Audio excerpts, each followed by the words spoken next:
All right, let's finish up this archetype series with protection, right? We haven't done that yet. I'm excited to go through this. Key things to remember. This is mainly from a solo perspective lens, and this is just 3 different archetypes, right? They're not necessarily the best archetypes or the most popular or anything like that. There's just 3 that I put together because I thought it'd be cool.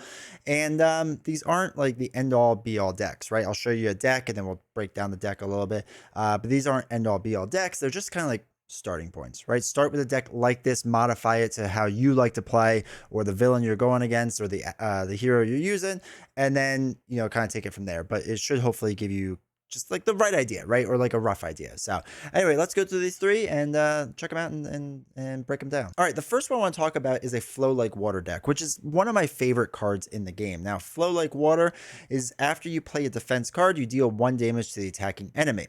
So you have cards like Desperate Defense, so that when your hero defends against attack, it gets +2 defense. You take no damage, you get to ready up, which is really nice.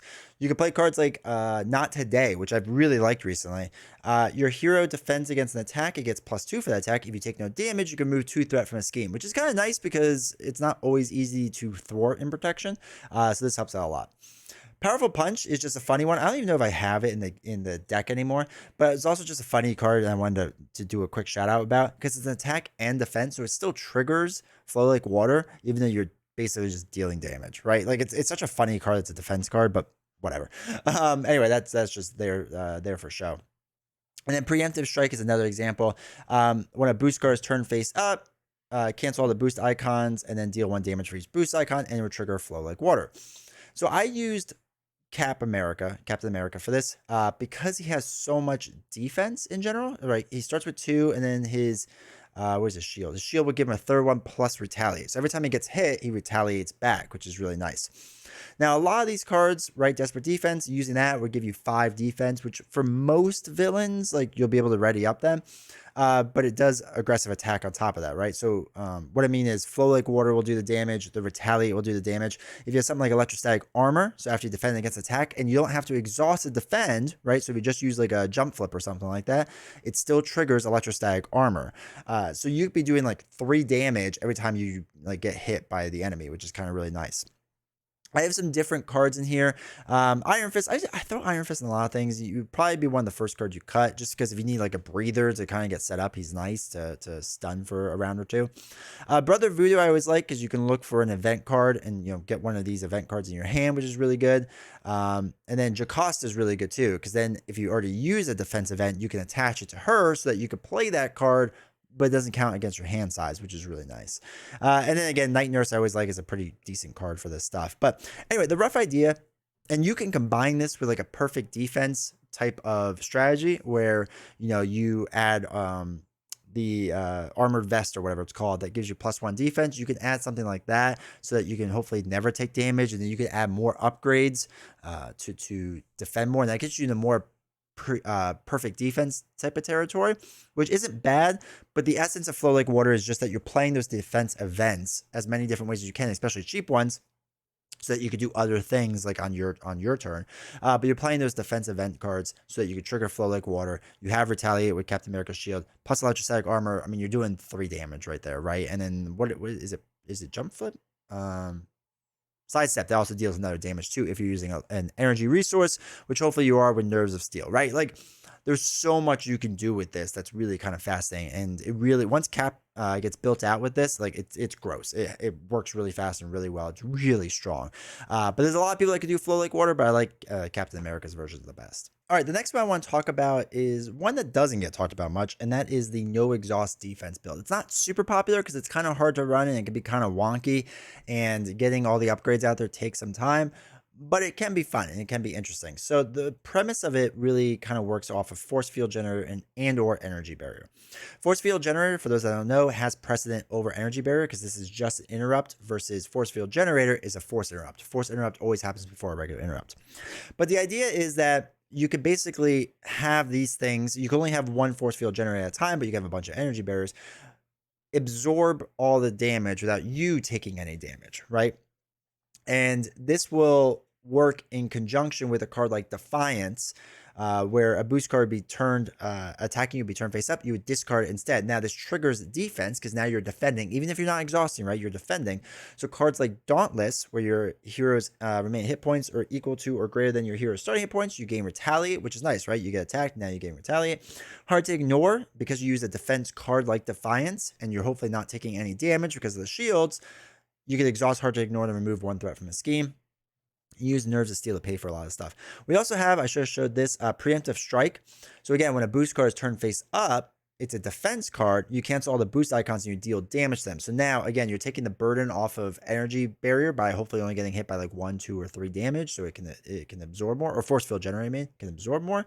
And then you're also triggering a lot of these defense, like things like what did we just talk about? Hard to Ignore and Dauntless, not Dauntless, but Hard to Ignore, right? You want to take as little damage as possible. Now, I also put Defensive Stance in here too. You don't need it, but it's like a nice thing, like just in case like you want to take, or in case some damage slips by, like you can do it. Now, why would you do stuff like this, and why do you have Jump Flip and Sidestep in there? The idea with this is that you don't have to exhaust the defense, because when you exhaust the defend, right, you would have to not be able to do thwart or regular attack damage the next turn. So that'd be kind of rough. You can obviously exhaust if you really need to, but the idea is, Black Panther's still a 2/2/2 hero, so it'd be nice that you can use the 2 thwart, the 2 attack, right, instead. And especially Black Panther being able to use all of his upgrades with Wakanda Forever, right, the Vibranium suit, Tactical Genius, Panther Claws, and Energy Daggers. That stuff is really nice to be able to use too. And then just attack and thwart on top of it, right? Like, it makes it more versatile, in my opinion. The reason we have Jump Flip and Sidestep, and you can remove these if you want, but the reason we have them is just because it's sometimes tough to get your shields out right away. Some people struggle with that. So the idea is you can use those cards just in case. But if you were to cut anything from this deck, it'd probably be that first, realistically. And then maybe some other cards. But anyway, that's roughly the idea behind this deck and how it works. It's not the perfect deck by any means. It's not like something a lot of people do, but it's just to show the idea that you can play defense and not take damage without ever exhausting, which is kind of a cool, neat, different idea. All right, the last one I want to talk about is the aggressive protection deck. It's kind of nuts. Like, protection has gotten super aggressive recently. And we're using Nova because Nova's helmet gives him 1 aerial, and also you can exhaust the helmet to generate a wild resource, which is really cool. And after you use one of Nova's basic powers, you ready the helmet, so then you can use it again for another wild resource, right?